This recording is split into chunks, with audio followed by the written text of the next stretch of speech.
Ja ću svašta vam nagovoriti, pa ne vama, nego... Ma šta ću reći, sin? Ma što ćemo, dijete drago, ja hodao po Evropskoj zajednici kad ovi nisu ni rodili se bili. Što ćemo u Evropskoj zajednici? Da vidi.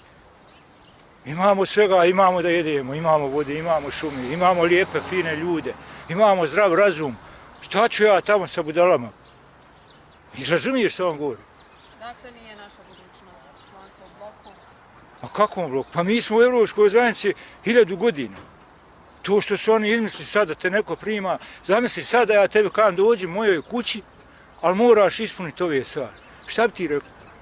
Rekla, hvala vam lijepo, imam ja lijepu kuću, imam vi Bosnu i Hercegovinu, ja sam dijete putovao svijetom, ima svugdje ljepote.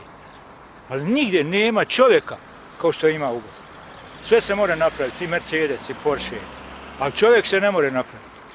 Zato ti kažem, ja ne znam što mi toliko forsiramo u Evropsku zajednicu. Pa gdje smo mi tu? Na Marsu, Jupiteru? Gdje smo vazda bili? Tvoji pradjed, ne znam, moji, 1000 godina.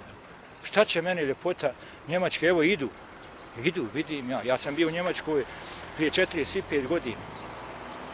Ništa, vraćao se vamo i živim i sad bolje nego oni gore u Njemačku. Kakvi njihove 1000 eura i to su sve šanela laža.